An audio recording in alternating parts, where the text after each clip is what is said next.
Hello, everyone. Good evening. Welcome to this Chimera panel all about the Gothic. Hello also to everybody watching online who's not in the room, and to everybody that's here. My name is Sam K. Horton. I'm author of Gorse, and I'm really excited to be here today to talk to these wonderful authors about their incredible Gothic books. So sitting directly to my left is Amy Jane Stewart. She is an award-winning author from Edinburgh, though now living in the Scottish borders. Her short fiction has won or been shortlisted for awards including the Northern Writers Award, the Martin Crawford and the Bridport. And you're studying for a creative writing PhD exploring the transgressive potential of winged women, which is really interesting, but I don't think I can find a way of working into this, so we won't talk about winged women, but fascinating nonetheless. Hex House is her debut and came out this April from Titan. Charlotte Cross is here to talk about The Brides. She grew up in Oxford and now lives in Scotland with 2 opinionated cats. And on the end is M.K. Hardy, which is the pen name of Morag Hannah and Erin Hardy, who live and work together in Dundee. Their novel, The Needfire, came out in 2025 from Solaris and has been nominated for a British Fantasy Award. And there's 2 more books coming out this year, only one of which you wrote down on my list. So that was a secret. So one is a secret, and the other one is The Haunting of Avis Lovelock, which will be out later this year, which is another Gothic, but set in the Gilded Age of Atlantic travel on a ship. And they also, I know from experience, have 1 opinionated cat. So yeah, welcome all of you. I'd love it if you could introduce your books to the audience. M.K. Hardy, if we could start with you. Go on. I've been told I'm not allowed to speak. Silence. The Needfire is a Scottish Sapphic Gothic novel. It is set in the 1890s in the far, far north of Scotland. It follows Nora Mackenzie, who is a woman from Glasgow who flees an unconventional sort of relationship that has gone sour, and in the wake of her father's death, flees to the far north of Scotland to marry a man she has only exchanged letters with. When she arrives, she finds that nothing is what she expected. It's an extremely bleak, barren landscape. The house is not a beautiful manor house, and her husband barely seems to recognize her. So she is very much plunged into a situation where she needs to figure out what's going on and what seems to be haunting the people, the land, the house, her husband, all the while trying not to be too distracted by a very alluring housekeeper with secrets of her own. Thank you very much. Charlotte. So The Brides is a English/Hungarian Sapphic Gothic novel about the 3 women who would become the so-called brides of Dracula and the one who managed to escape. It's told through letters, diaries, psychiatric reports. It's epistolary, like the original Dracula. And we've got 2 timelines. In 1903, Sir John Seward is treating a mysteriously afflicted woman whose trauma seems to mirror his own. And in 1884, we have lovers Lucy and Mafalda, who end up what can I say that doesn't involve spoilers? Who end up in some very challenging situations as Dracula is essentially circling them and haunting them throughout the narrative and pulling them nearer and nearer to his castle in Transylvania. Thank you very much. And Amy? Yeah. So Hex House is about a sanctuary that can only be found if you need it. So it's in the Scottish wilderness. If you don't need it, you just see a tumble-down house in the woods. And if you do, it's kind of this impossibly alluring cottage that offers what you need in the moment. And we follow Ellie on her wedding night when she's realised that maybe her husband isn't such a great guy. And she flees into the woods and she finds the house. And then we also follow Siobhan 4 years later, who's kind of decimated. Her life is in ruins. She was once a promising filmmaker who was at the house to make a documentary. But when we meet Siobhan, she's kind of really grappling with kind of the trauma of what she saw and what happened at the house, because it's a refuge, but it also offers a power of teaching these women how to become something else. And I won't say anything more about that because spoilers are tipping out of my mouth. Thank you very much. Yeah, it's going to be really hard. Yeah, I've had to I remind myself know. multiple times today not to do anything near spoiler territory, which is why I've come up with the canny idea of just suggesting themes and letting you guys tell me about your books, because then if you share spoilers, our own fault. it's on you. Yeah, it's fine, and I'm in the clear. I thought, to start with, we're here to talk about the Gothic, and I'd really love to know where you first came across it. What first made you fall in love with it as a genre? What was it that drew you to it as readers first, but then made you want to explore that as writers? If there was a seminal text or just themes in those texts that you really enjoyed. Charlotte, I thought I'd start with you because out of all the books here today, yours is very, very closely tied to a Gothic classic. Yeah. So I'd really love to know about your journey to writing the book, but also what it was that started you on that Gothic journey. I'm going to really shock you, Sam. It was Dracula. Was it? Yeah. I didn't want to assume, you see, is the problem. I thought I could just say, clearly it's Dracula, and then you're like, no. It's not. No, absolutely. So as a teenager, I encountered Dracula for the first time and was just hooked, just so absorbed. It was also kind of my first horror novel, and yeah, my parents should have been superintending my reading a little bit better, because it was the first time I'd read something and really experienced that kind of visceral fear that you can get from a well-written horror novel. And the beginning of Dracula really is probably the scariest bit, to be honest. And yeah, I was just I was so hooked. But I don't think I really circled back to the Gothic until I was at university. And I thought, that sounds fun and different. I'll take that elective. And just ended up reading vast reams of everything from, the late 1700s through, Anne Radcliffe and the Mysteries of Udolpho, through Frankenstein and on all the way down to Dracula. I find it really interesting how the Gothic has kind of leapfrogged back between being a very kind of popular, almost trashy genre to being this very literary thing. And just, I don't think anybody's ever made a decision on what side of that imaginary line it lies.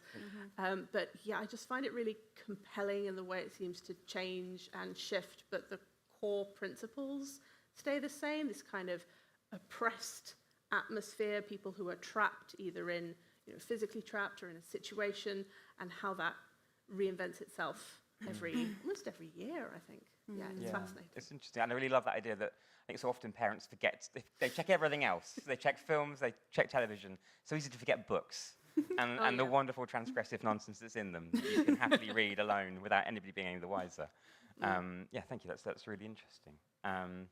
Either one of M.K. Hardy, or both, maybe one each. I'm gonna shock you, Sam. It was Dracula. No. I didn't like to assume, though. I was going to say. Genuinely, though, I grew up with an English teacher grandfather who was a big fan of the classics, and so I had read. I was very into my kind of, even as a little kid, I was into my Dickens and my Austen, and anything that was written in that era was fair game, regardless of the contents of it. I definitely, I read Dracula at a pretty formative age. I read Frankenstein at a fairly formative age. But I actually think that when it came to writing the Gothic, we were off the back of writing a space opera.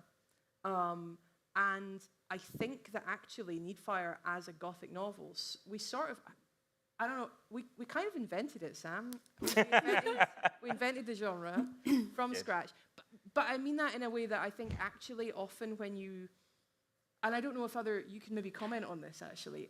I think that we found ourselves, we wrote this book that we wanted to write that was about the late 1800s and this windswept kind of, sort of area of Scotland, this very, very kind of flat and weird. It's past the Highlands. It's a strange, strange landscape. It has this house on a cliff. It has a damsel in distress. It has weird kind of, not incestuous, but odd relationships between family members, and then this strange little town with creepy people in it. And it turns out that's Gothic fiction, I think it did sort of, to an extent, happen by accident, but because we are very thoughtful writers, I think we then started going, okay, so we're writing a Gothic. What does that mean for us? What does it mean to be writing a Gothic now? What kind of Gothic fiction are we writing? And so it kind of almost came after, in a way, the book did. I don't know how you feel about that, but I don't think that we started out going, we're writing Gothic fiction. No, I think we wanted to explore certain themes and setups, and they lent themselves to the Gothic, and we then leaned into that. But I don't think we started going, right, let's do a Gothic. Speaking of things that parents didn't check that you were reading, my first encounter with the Gothic was actually Southern Gothic, because I grew up in the States, and so I read Beloved at an incredibly young age, which it's a very harrowing book, and my parents never thought to go, and then Shirley Jackson and sort of the greats of Southern Gothic. So I'm coming to then. Is she not Northeastern Gothic? Anyway, coming to the UK and finding a really rich tradition here, and I did read a lot of the formative texts in school. Frankenstein was an incredible read when I was in high school, but yeah, coming over here and seeing the landscapes that inspired a lot of the Gothic made me kind of go, oh, I get it. I get it now. I get what this Gothic is all about. And yeah, very exciting to play around with that. Yeah. And Amy, how about you?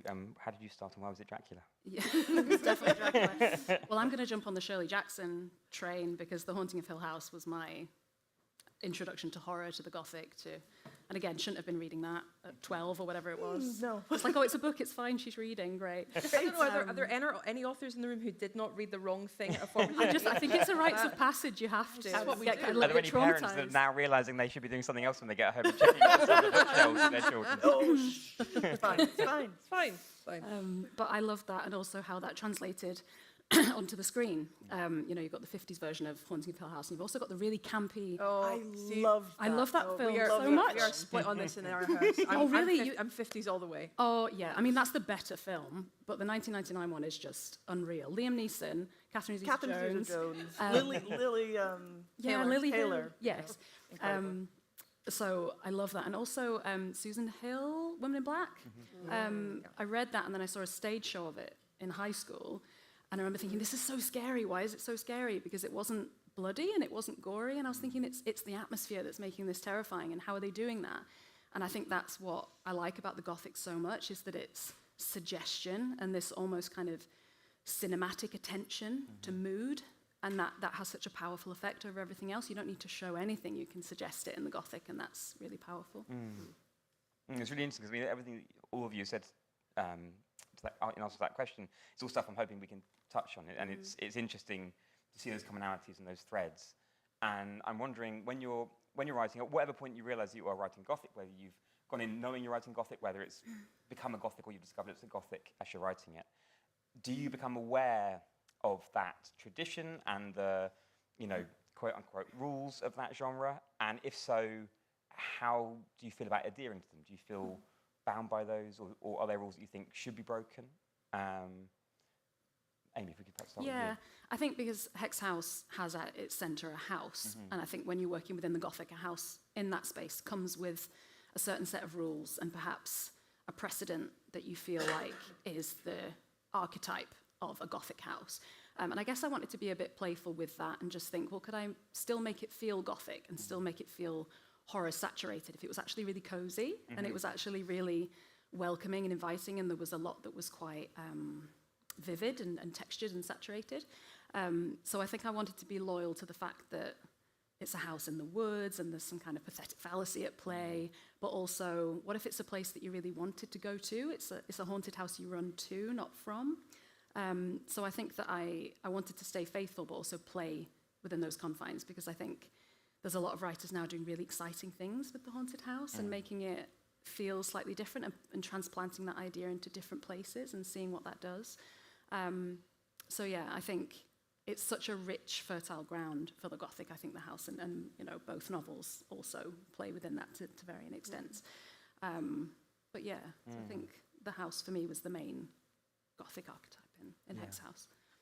I feel like because it's such a kind of an older genre, it's going all the way back to like the Castle of Otranto, kind of the original haunted house kind of novel. There's so much that you can like pick and choose to pull out and bring together, which is kind of fun. It's kind of like a playground. I did notice actually in Hex House just how like tactile it is and how cozy, and everyone's knitting and there's blankets and stuff. It's really wholesome. It's so wholesome. You're like, I want to sit down and have. I was really hungry, I think, when I wrote it. So much food when I reread it. I was like, It makes you hungry to read as well. Yeah, Yeah. it's very tactile. I was also pregnant, so you know. Oh, that adds a whole like new dimension. Yeah, I know, to a lot of it. Yeah, Oh, I love that. We'll talk in the bar. Oh yeah. Charlotte, I guess because you're writing with Dracula there in the book. Did that make it harder to ignore those rules? Did you feel like you were writing more bound to that tradition, or did you find it easier to break free of that? So Dracula actually breaks some of the rules of the Gothic. Dracula is techno-fiction for the era, because we're, whisking, the narrative is whisking us across the continent on the Orient Express, and we're using phonographic recordings, and we've got blood transfusions. So Dracula itself is kind of breaking some of the rules we might think of as being very Gothic.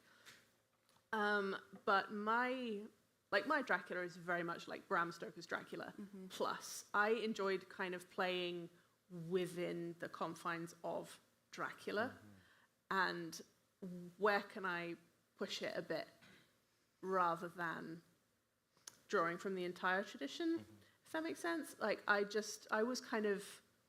wanted it to feel very authentic to the original novel without descending into like mimicry. So I was staying quite within those lines, but I feel like there's a lot you can do with it, because Bram Stoker leaves so many like loopholes and plot holes and open questions that to kind of disappear down some of those plot holes is great fun. Yeah. Yeah, I really enjoyed meeting your Dracula. Well, thank you very because I read the novel a lot, and so I felt like I knew the character, but I enjoyed spending more time with him in your world and seeing him, different facets to his personality that, as you say, Bram Stoker kind of ignored a little bit. So yeah, it was brilliant. Thank you. And yeah, I guess for you, Mara and Erin, if, as you say, the Gothic kind of, you realised you were writing a Gothic rather than setting out to write something. Did that alter how you were writing that book? It did, yeah. I think one of the first conversations I remember having when we sort of were like, ooh, we're writing the Gothic was about agency for the character, because in the Gothic, not just for female characters, although it's quite prominent, but even for male characters in the Gothic, Notably women in black. they don't have agency. It is robbed from them, or circumstantial, or they lose the ability to make the changes or the actions that they might need to get out of that situation. And so I went, but Morag, we're writing in 2023, and audiences expect agency from characters. They want characters who take action and make choices and affect the narrative. How do we marry the two in the modern age with this expectation of trying to be faithful to a genre? And so what we kind of, I think, ended up with was that Nora, the main character, eventually does start taking quite a lot of action to try and fix things, but every action she takes goes wrong, and it's the wrong action, and it makes things worse. But she is acting. She is doing what she thinks is right and good, and what we would, in the similar situation, try to do ourselves. But because it is a Gothic, that's never going to work. It's not going to resolve the problem, because there's deeper things at play that need to be unpicked. So I think it was fun to sort of go, how do we marry a very modern sensibility with something that is, well established and a hallmark of the genre almost.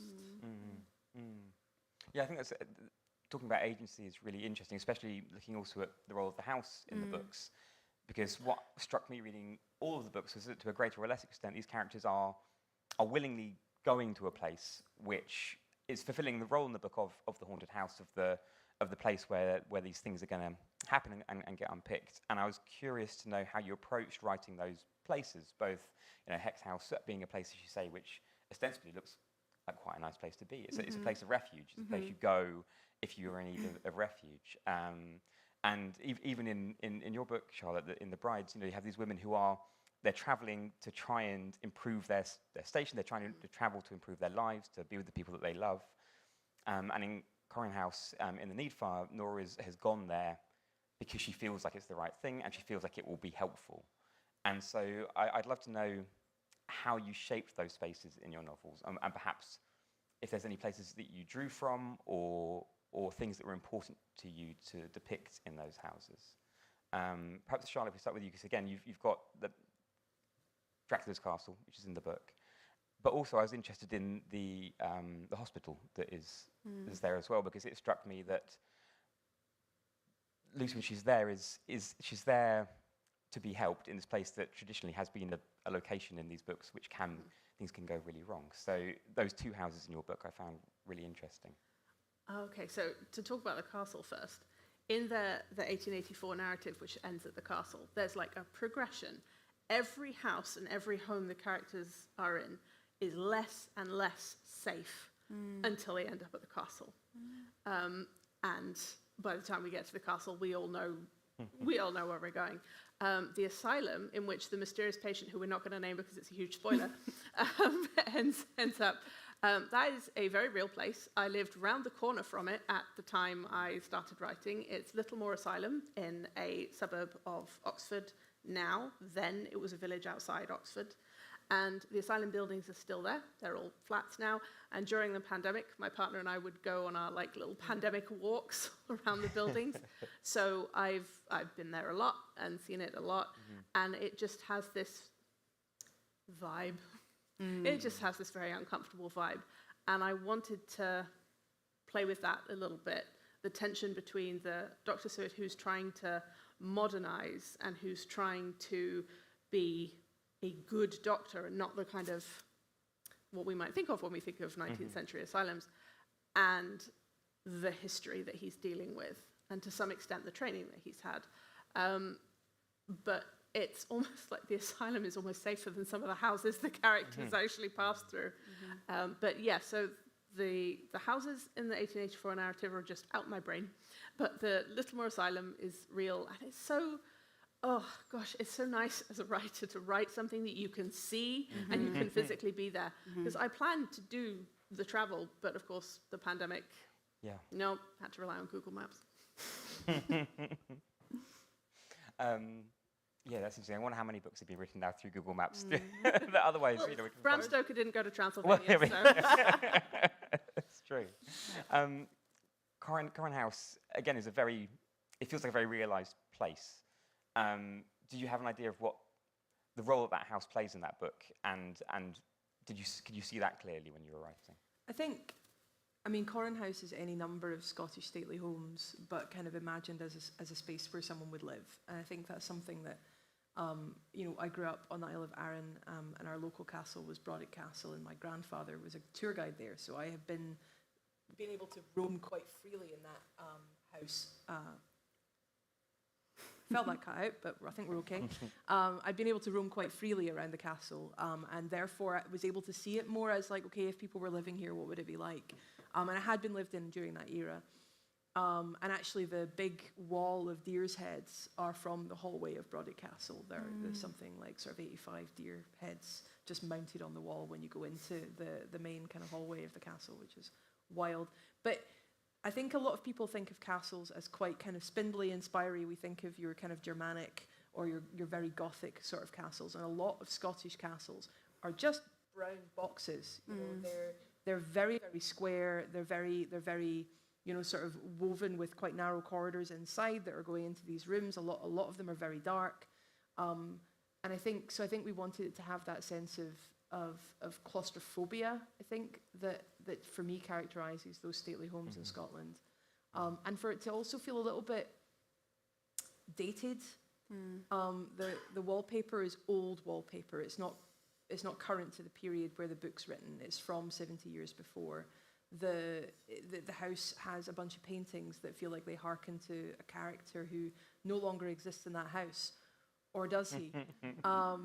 And it needed to feel like a place that had been both neglected and had also become a prison long before Nora ever got there. I find it really interesting. There's a point earlier in the book where Nora is looking out of the window and can't imagine the landscape beyond it. Yeah. And I found, again, with the houses in these books, their location in space, I think is quite interesting. And even when she goes outside, Nora realises that she is still isolated by the landscape as much as she is by the house. Yeah. I think that was a really pivotal scene, I think, in the way that we were thinking about the house, was that sense of when she is looking out the library window, because there's no street lights, and she grew up in Glasgow. There's no street lights.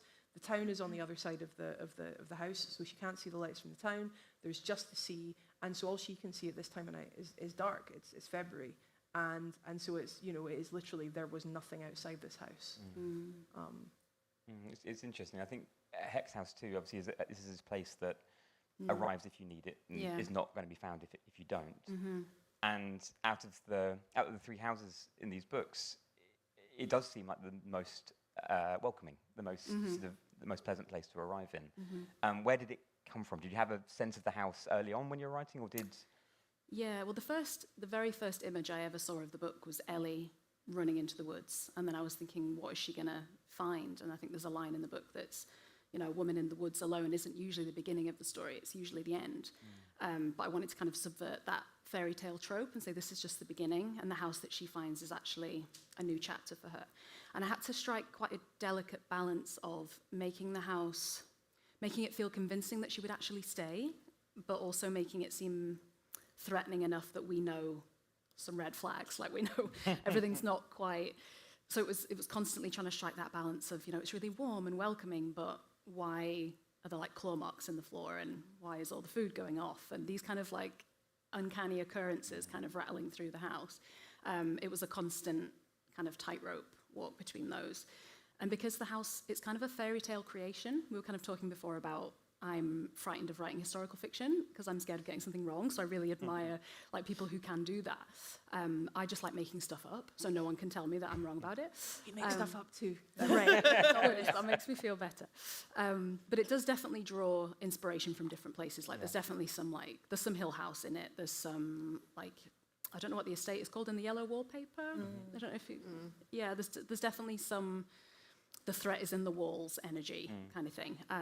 But in terms of actual places, I haven't found even a reference image that exactly matches the Hex House I have in my brain. I think that's the way it should be because it is a place that's kind of out of time and out of place. I've definitely got like a big mood board of loads of houses and it's kind of a mesh of all of them.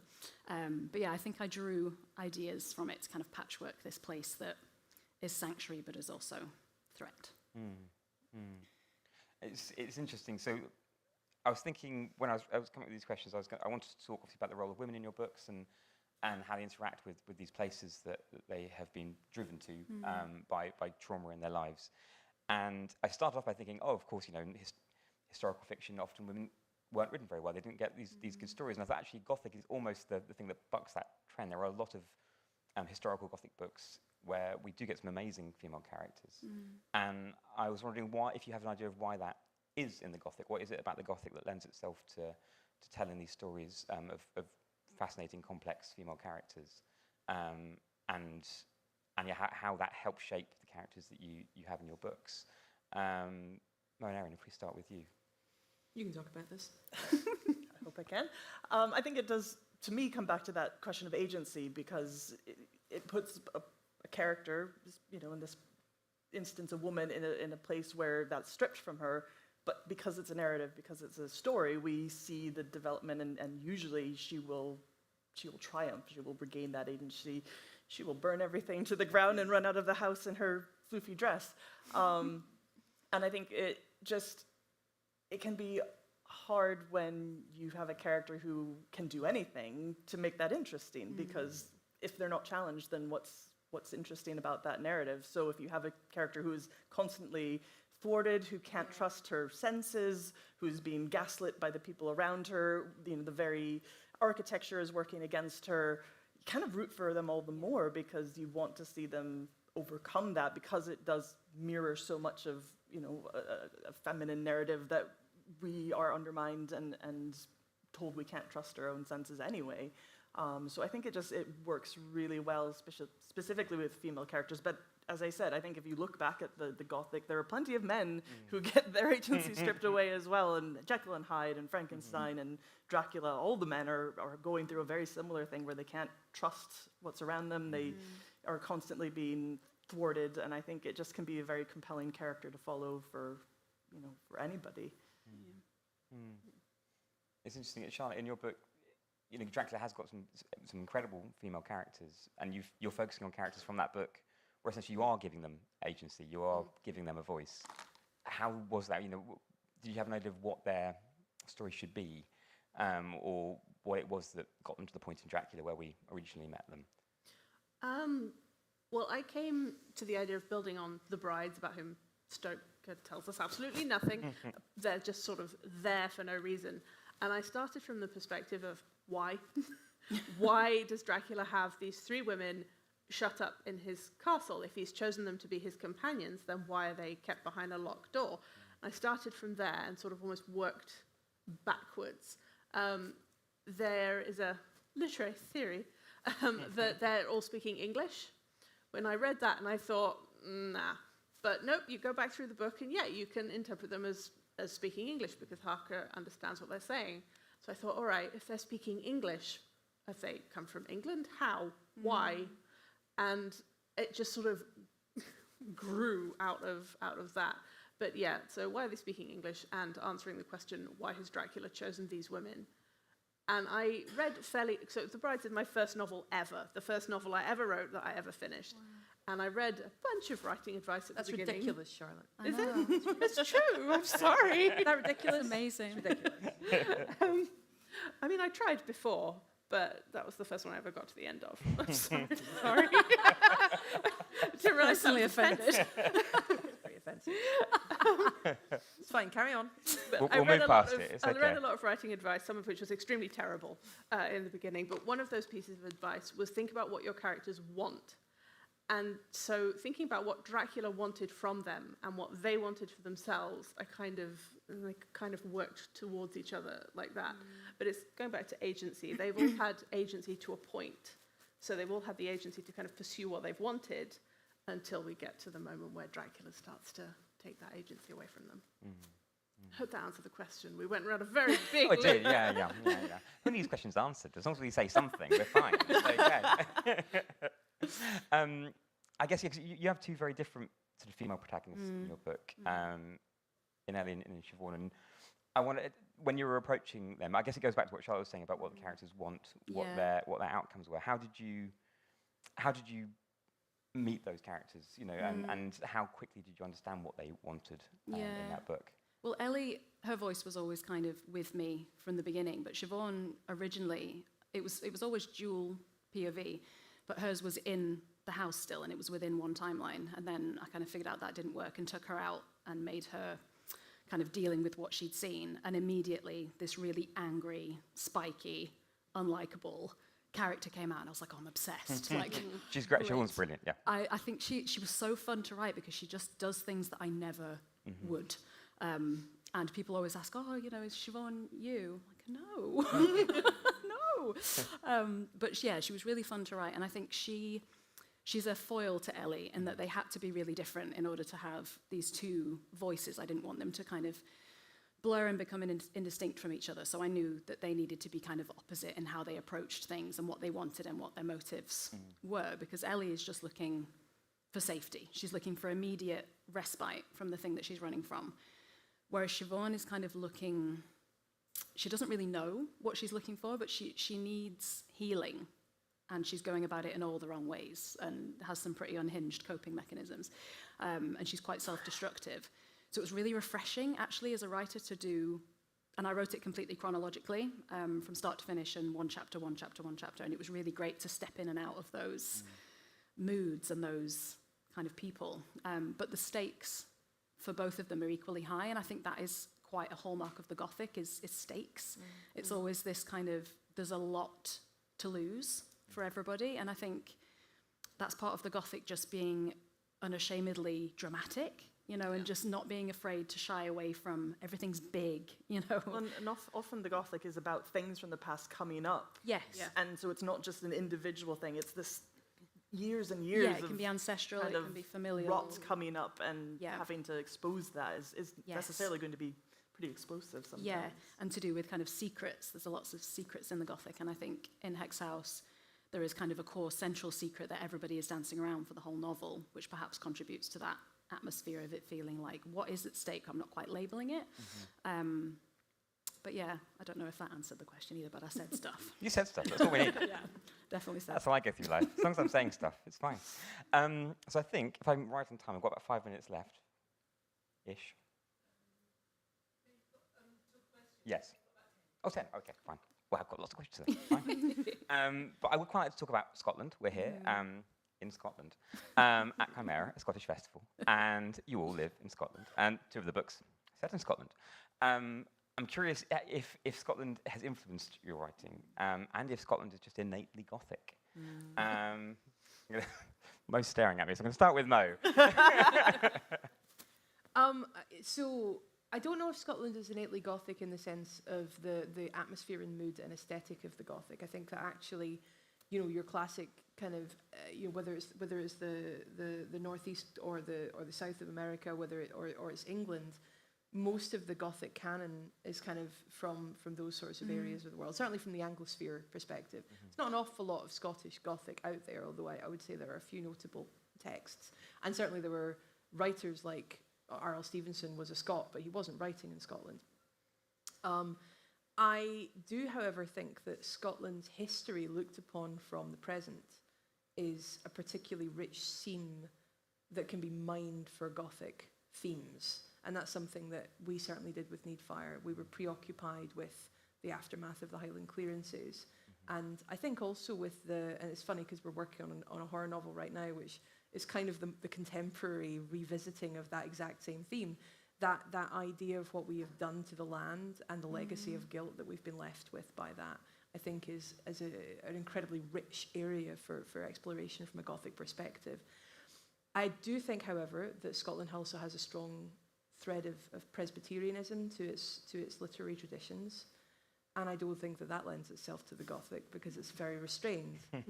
And obviously, you've got things like Memoirs and Confessions of a Justified Sinner, which you and I both love, of course, and is unfucking hinged. But I don't know that we'd call it Gothic. No, it's something. And so I think that actually the extremes of emotion and drama of the Gothic are perhaps a bit less Scottish. And that's why I think perhaps there isn't quite the same tradition of Gothic fiction in Scotland. And I plan to change that. So I think actually that there is an awful lot of opportunity for Gothic fiction set in Scotland, but I don't think it's necessarily a natural home for it because of that. In spite of our landscape, in spite of our history, I don't know if we have quite the same culture for it. Does anybody disagree with Mo? No, that's so interesting. I hadn't thought about it in that way, but I think that kind of restraint and kind of almost embarrassment to let that, as we were kind of talking about before, the melodrama of the Gothic, I think that's maybe innately un-Scottish. I hadn't thought about it in that way. But I think, as you say, the landscape where I live now, the Borders, is kind of this wild pocket of place where everybody would kind of historically go through and not really stop in. So it's kept a lot of its strange traditions and rituals and things. And there's so much folk tale and fairy tale. And I think that's maybe where Scotland shines maybe slightly more naturally in the folk tradition, folk horror tradition more excitingly now. And the kind of very beginning of Hex House was rooted in a Scottish Borders folk tale, kind of about the fae and someone being whisked away to a fairy realm for 7 years and coming back a bit not okay. And I think, Scotland perhaps is a natural home for that, but that's a really fascinating point there. I mean, weirdly, most folk horror are also English until more recently. Yeah. Yes. Do you find Scotland creeping into your writing, Charlotte? Or Absolutely. So I talked about how I started writing The Brides in Oxford, next door to the asylum. By the time I was finishing it and writing the kind of Transylvanian forest sections, I was here. So the Transylvanian forest is actually the Glens of the Ochils, not the Transylvanian forest at all.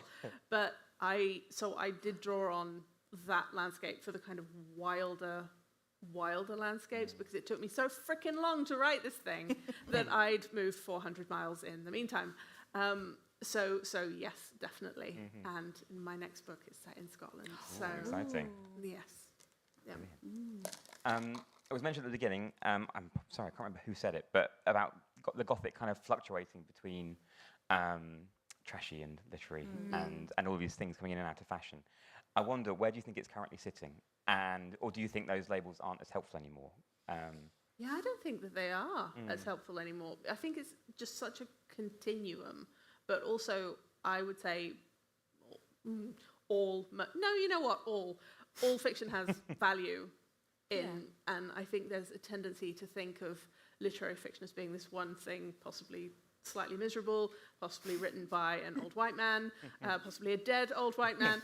So I think that I don't know how useful those distinctions really are anymore.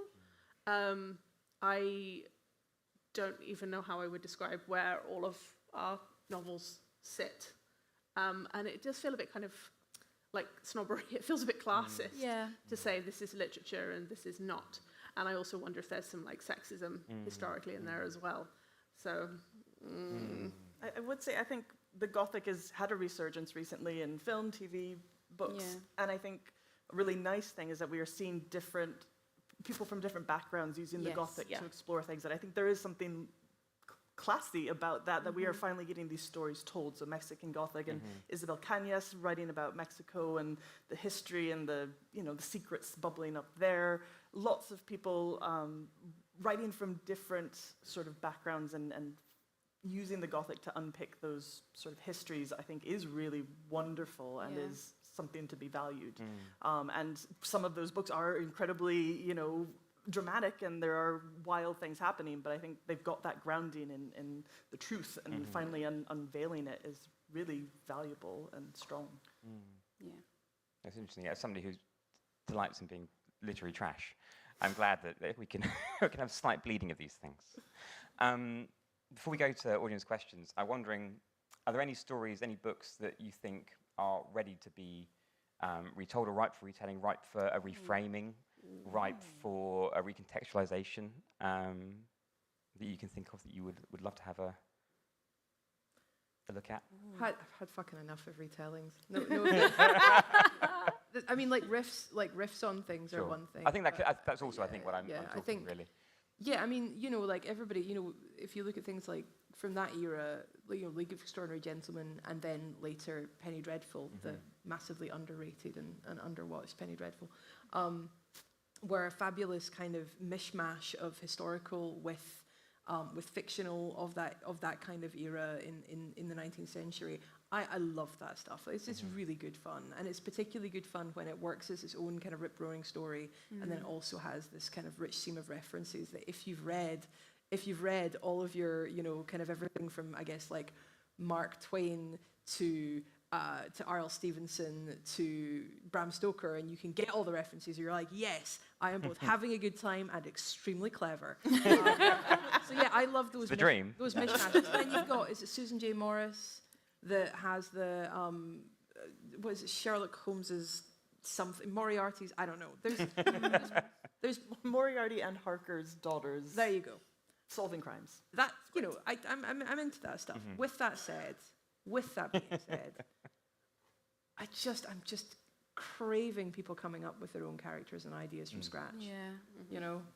Like, as I say, with notable exception. The thing is, you did an epistolary novel though, like completely. You get a pass. But generally speaking, I just want to see more people just come up with their own shit. Yeah, and do it in a really original way. I think that's the thing of not just retelling it because it's going to make money, because it's a story that people are familiar with, but to do something really fresh and exciting with it. And, it makes me think of kind of like the Angela Carter Bloody Chamber retelling of really old stories, but doing something really cool and genuinely original and making a whole new kind of canon. I think that's where retellings really have their own space, where it's like you've taken something and exploded it and really lived in its potential rather than kind of milking it. Yeah. Like I want to see folklore cli-fi. I think that's the next thing that we need to see a whole ton of, is a bunch of like folklore climate fiction. It's like almost like they're, notable award nominees writing that kind of thing around here right now, so, Well, thank you very much. I think I'd like to throw to audience questions now. Thank you, John. Almost like I primed him. I believe I have the audience mic, so I'm going to have to relinquish my voice, which is fine. we can all Hello. hear you anyway, Sam. Right. So I want to talk about queerness and how the traditional Gothic books were always like very clearly gay, but not actually like on the page. Whereas now, I mean, I can't speak to your book because I don't know myself, but you guys definitely were just like, no, we're just gonna, fully send it and make it what we want to make it. Was that something you kind of started from the beginning, or like talk to me on that topic? There we go. Can't think of a question, but that was the idea. Do you want to? No statements to the questions. That was a good statement. Do you want to talk about queering Dracula's bride? It was kind of, I didn't set out to write a queer novel or with queer characters in it. They just popped into my head that way, that these characters, they're just together, they're in a relationship, that's it and all about it. It's not about queerness, about what it meant to be queer in the era. They just are. And they're having these difficult things happen to them and sad things happen to them. But I have this rule, I'm going to have this rule for my whole career. No sad queer people who are sad about being queer in any way. We're not doing that. I'm extremely bored of it. Thanks, Rhiannon. I just wanted them to be there. This is part of their identity. And the terrible things that are happening are the supernatural terrible things. Yeah, that's it. Full stop. Full stop. Do you want to speak a little bit to... Yeah, I mean, I think we did set out, we were like, we're going to write a queer story because all the stories we like to write are queer. But as with the brides, Nora's problems are not her queerness. Like, that's actually the least complicated thing about her. The person she ends up falling in love with, that's complicated. But the fact that she loves a woman is not a problem to her. Yeah. But I think it is, again, going to say the A word again, it comes back to that agency, but it is a way of reclaiming that, I think, a little bit, and something that modern audiences will react to and see themselves in, because I think we are still going through a phase where we are not always able to do that and feel free to be ourselves. So I think for us, like, her queerness does cause problems. Part of the thing she is fleeing is a situation that, you know, is a would not have existed in the same way were it not queer, yeah. Precisely. But I also think, yeah, we didn't want to make that the crux of the issue. So I think it works well with the Gothic because it, again, secrets and things that are hidden and maybe bringing those to light and finding some freedom and release and joy in that is really, I think, really tied up together. And also, it's fun to queer up historical shit. Like, we've always existed, let's tell our stories. Yeah. So. You know, that's, I think, when we're writing historical novels, that's something that we can do. You know, why should someone read a novel about the Victorian era written now, rather than just reading a Victorian novel? Well, we can look at these things, we can explore these things in a way that they just would not have been able to do at that time. We, you know, if they even have the language for it, which they don't, that's something I think Lucy says in my novel. She doesn't have the words to describe how she feels and what she is. So, yeah, I think I find it hard to say, oh, this character is a lesbian, because she would not have thought about herself that way, and I feel weird putting that onto her, into her mouth, because that's not how she envisions herself, even if I would say that about her now. But yeah, it's an interesting needle to thread there. I had this exact same thought process with Lucy and Mafalda. How would they define themselves? Don't know, not the way we would.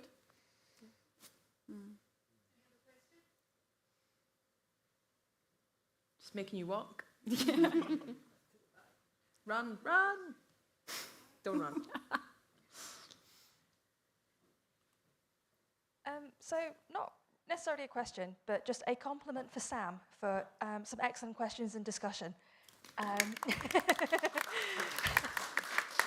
hardly the only note on the panel then. It's the only way that you get to make a comment that you don't get told off for. Unfortunately, the one question I did have from the live stream has actually already been asked.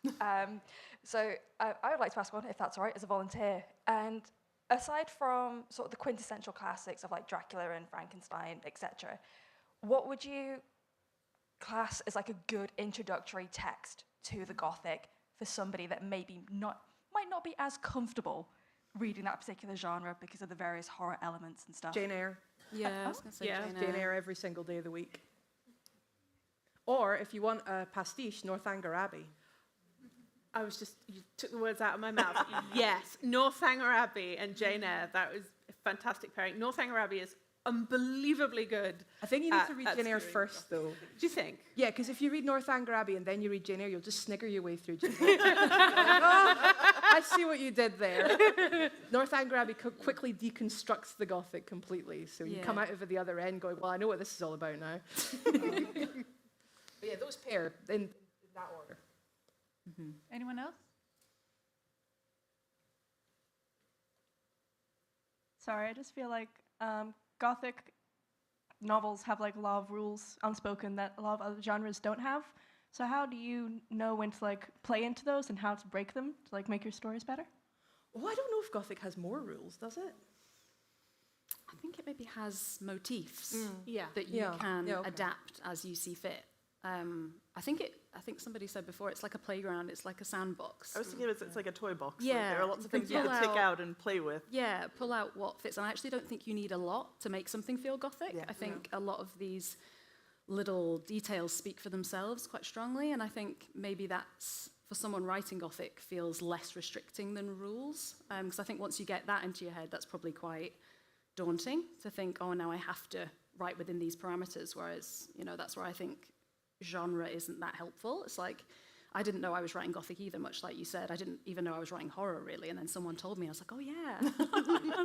I didn't think about what it was too much. I just wrote it, and I think sometimes that's the most helpful thing, to get out the most authentic idea that's in your head, and then you can think about what the genre can offer you rather than how you can play into it. I also think that restrictions can actually inspire creativity. Yeah, Having definitely. a huge blank page, blank Yeah, playground it's is daunting. daunting. But if you have this structure to play within, you can feel how you bounce up against it, where Yeah. you do want to push it a bit more, or go, ooh, this is really essential. How do Yeah. I make it work? And how do I work it into the you've got a story lot I of want to grief. tell? So yeah, I think it can be fun to go, yeah, I will give myself these rules, but I will Yeah. play with them, and I will see what it inspires in me, and where we go with it. Yeah, and if So- there's walls that I can knock down, and what does that do to the rest of it? Does it Yeah. still feel Gothic, or does it not?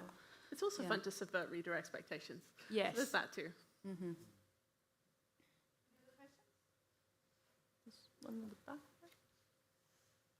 It's specifically for Charlotte, and I'm interested in whether or not there's anything you would, in a sort of fantasy world, want to ask Bram Stoker, or potentially What a great say question. to Bram How Stoker. dare you say?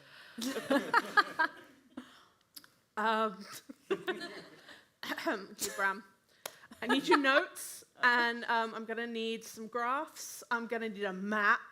Can we have a map of the castle, please, Bram, please? I went all the way up to Slains Castle in Aberdeenshire, which is where he was supposed to have been inspired to, like the octagonal room that Jonathan Harker sees. And I remember sitting in it thinking, well, this is no help. Oh man, I'd love to pick his brain and get him to solve some of the plot holes, I think. Yeah. Bless him, he needed a better editor. I love Dracula very much, but it is a very flawed novel in some ways. I think I'd also like him to know how popular it still is. I think he'd be thrilled. I read an interview with him that he did in 1897, which is amazing because it's an interview given by the author of Dracula to people who don't know what this is yet. And he just sounds so sweet. And he's just so excited to share his book with the world and to be having a success that he hadn't hitherto actually had, and probably wouldn't really again, which is sad to say. We'd have a great chat, I think. We'd have a great chat, and he'd be thrilled, I think. He'd be thrilled to hear that we're this excited about it still. Any other? This one is actually from the live stream. So one person would like to know, how vibes-based is Gothic as a genre? Is that how vibe-based? Yeah. How vibes-based? Some of it's vibes, I think, but some of it, I do think, no, hang on, we do have to separate, the aesthetic Yeah. from Yeah. the, Yeah. actual building blocks of the Yeah, what genre. do we mean by vibes? Yeah. Oh, I thought, the Yeah. aesthetic is the vibes, kind of, the gloomy house, the Yeah. moors, the... Do you want to talk weather. about shopping mall Gothic? Ooh, yes. What is shopping mall Gothic? I did a panel, I moderated a panel at Cymera last year It was, yeah. with some fabulous writers, including Sarah Maria Griffin, who had written a book called Eat the Ones You Love. And it's a modern day horror novel set in Dublin. And it is a shopping mall Gothic. It is set in this decaying shopping mall that is slowly shuttering its shops. And the interior is this beautiful once greenhouse that is now overgrown, and everything's covered in algae, and it's incredible, and it is so Gothic, but it is set in a shopping mall in 2020s Dublin. We've gotten all the way through without using the word liminal, Sam. Why don't you say it now? One event, So I do think that the vibes can be extremely strong, but they don't have to be exactly what we would expect them to be. That you can evoke them in many different ways really effectively, and you will look at it and go, that's the Gothic right there in Dublin, with Yeah. vape shops everywhere. It's still a Gothic. And I love that. I think that's one of the great things about it as a genre is you can see it in so many lenses and different lights. I think that Gothic does not have to be tied to its aesthetic, but the less tied to its aesthetic it is, the more carefully it has to be thematically exploring that kind of historical, kind of haunting sense of the Gothic. I think that's the thing. I think if you haven't got, because that's the thing about the ones you love, if you haven't got the aesthetics down, the theme has to be completely on point, and probably vice versa. Like, I think you can probably write something that's like, as long as if it's set in like a spooky house in the late in the 19th century, people are going to call it Gothic whether or not it is. You know. Yeah. Any more questions? One question went down here. Yeah. Hi, I would like to ask about class. I think, to me, class commentary is quintessential in kind of Gothic settings. I think, as you guys said, it's usually set in a rundown house, which usually means they don't have money to upkeep it. And then there's like this idea of like social hierarchy. It's just inherent to that historical era. So I was wondering, do you view kind of class as quintessential to the Gothic genre, and are there elements of that in your books? Thank you. Very, very much in the Need Fire. I don't know. Yeah, I don't know how quintessential I think it is, but it's certainly important to. I think it's one of those things in the toy box you can take out and look at it from all angles and put in your story. And for us, because of the story we were telling of a woman who comes to a manor, marries in, and then quickly has feelings for the housekeeper, you cannot not then take it out and look at the class. And especially because she was already marrying up. So she's kind of in the middle. And there are conversations between the two characters where she's like, we're just the same, you and I. In some ways, you're a lot freer than me. And the housekeeper's like, excuse me?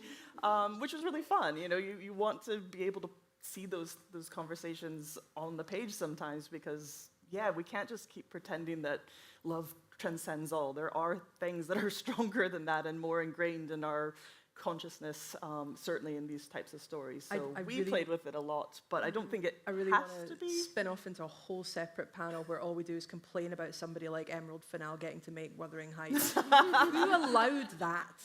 But It was Liminal and Wuthering Heights, the two things I avoid. Yeah, let's just not. Just hit the ejector seat button and get her out of here.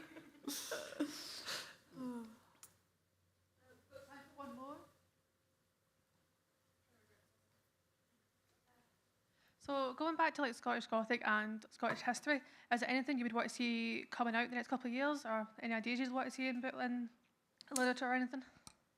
I would love to see a horror novel about a bunch of ecologists going up into the wilds of Scotland. That sounds amazing. And getting stalked on the hillside by the embodiment of like rewilding.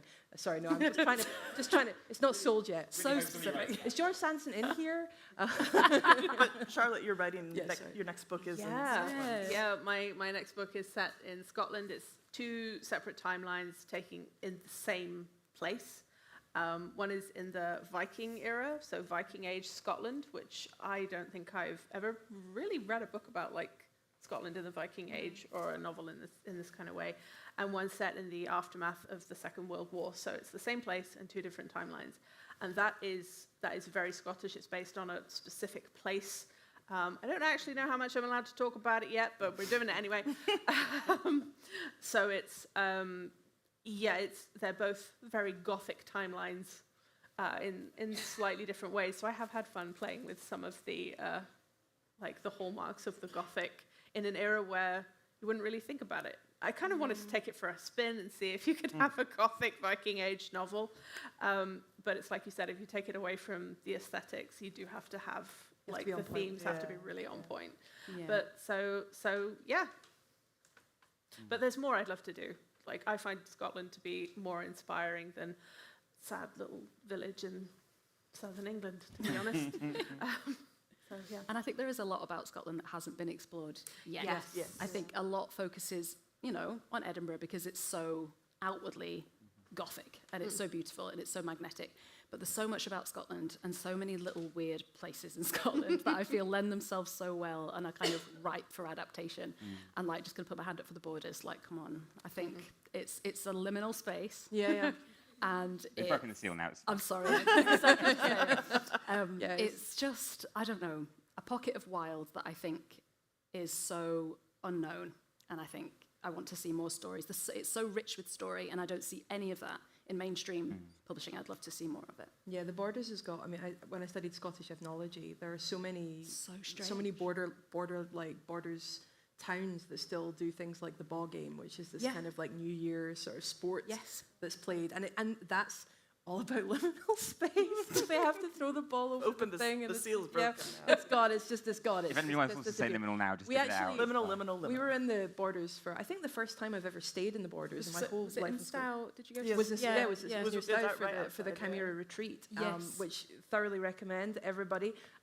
Beautiful, beautiful part of the country. Weird part of the country. Weird. Yes, It's like right? it's like almost England, but it's not. You know, Yes. it's this kind of But still passionately Scottish. Yeah. And, you know, we have the common riding.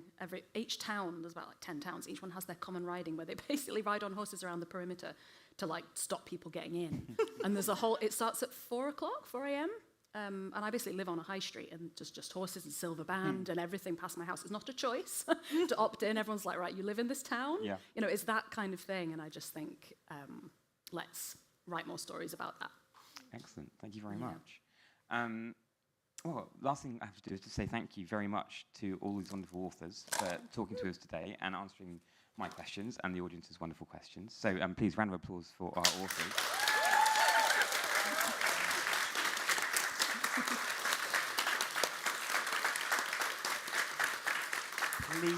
Please also follow these authors to the signing room and buy their books and ask them to sign them. Ask them all the questions you didn't want to ask in front of everybody else. And across the weekend, please remember to go to the Creators Hall, buy things from the wonderful craftspeople there, visit the bookshop, buy the books, buy some Cymera merch. And thank you for being a wonderful audience, both in the room and at home. Thank you, Sam. You're welcome. And have a wonderful rest of the festival, everyone. Thank you very much. Thank you so much.